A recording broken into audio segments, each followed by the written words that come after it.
السلام علیکم info facts کے معزز ناظرین، سن 2023 تک لوزان کے معاہدے کی میعاد ختم ہونے سے عالمی جغرافیائی، سیاسی اور جغرافیائی حکمت عملی کے متعلق مفکرین کے مابین ایک نئی بحث چھڑ گئی ہے کہ ترکی اس ٹیکٹونک ترقی کے بارے میں کیا جواب دے گا۔ کیا ترکی سلطنت عثمانیہ کو دوبارہ زندہ کرے گا؟ کیا اس خطے کا جغرافیائی، سیاسی اور جغرافیائی اقتصادی نقشہ بدل جائے گا؟ کیا ترکی اپنی سخت طاقت کا استعمال کر کے اور اس کے ذریعے علاقائی تسلط پیدا کر کے خود پر زور ڈالے گا؟ آج کل ان اور کئی دوسرے سے متعلق سوالات ہر ٹرانس نیشنل ڈسکورس کا حصہ اور پارسل ہیں۔ جمہوریہ ترک کی 100 سالہ برسی کے موقع پر رجب طیب اردگان کا بیان اس حقیقت کی واضح علامت ہے کہ 2023 کے بعد انقلابی کچھ ہونے والا ہے۔ انہوں نے اعلان کیا کہ جب ترکی اپنے مقاصد کو حاصل کرے گا تو پورے خطے کا مستقبل تشکیل دے گا۔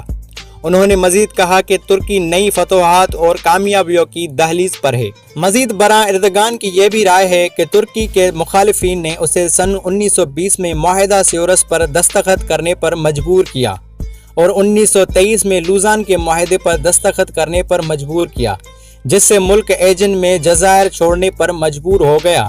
یونان اردگان نے سیورس کے معاہدے کا نام لیا کیونکہ اس نے سلطنت عثمانیہ کے پچھلے حصے میں پہلی چھری کے لیے ترکی کو مجبور کیا کہ وہ اپنے دائرۂ کار کے تحت وسیع و عریض خطوں کو قبول کرے۔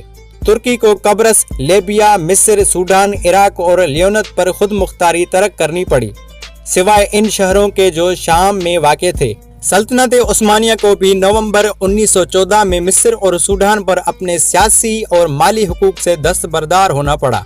اضافی طور پر 2016 میں منعقدہ ایک یادگاری تقریب میں اردگان نے کہا کہ وہ تاریخ کی کسی بھی تفہیم کو مسترد کرتا ہے جو اپنی قوم اور تہذیب کی 1000 سالہ تاریخ کے آغاز کے طور پر 1919 میں شروع ہوتا ہے، جو ہمارے آخری 200 سال یہاں تک کہ 600 سال بھی ساتھ چھوڑ دیتا ہے۔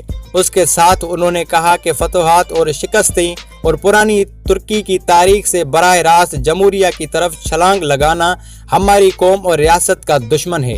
ترکوں نے لوزان کے معاہدے کو کبھی فراموش نہیں کیا کیونکہ اس سے جدید ترکی کی ریاست کے جغرافیے میں کمی واقع ہوئی ہے اور اس نے اس سے وابستہ بڑے علاقے ترک کرنے پر مجبور کیا۔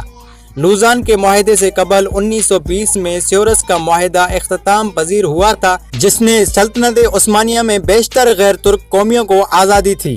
تاہم ترکوں نے اس معاہدے کو مسترد کر دیا اور اتحادیوں کے خلاف سخت جنگ لڑی، یہاں تک کہ انہوں نے ان پر ایک جنگ کے دوران یونان پر ایک عظیم فتح حاصل کر لی۔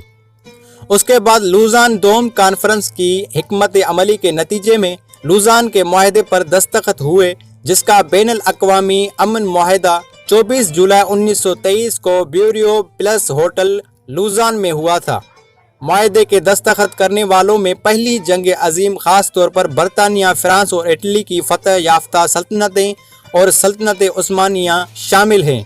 باضابطہ طور پر اس معاہدے کی بنیاد پر سلطنت عثمانیہ کو تقسیم کیا گیا اور جمہوریہ ترک کی بنیاد مصطفیٰ کمال اتا ترک کی صدارت میں رکھی گئی تھی۔ دوستو، اگر یہ ویڈیو آپ کو پسند آئی ہو تو اس ویڈیو کو لائک، شیئر کرنا نہ بھولیے گا اور کمنٹ میں اپنی رائے ضرور دیں۔ شکریہ۔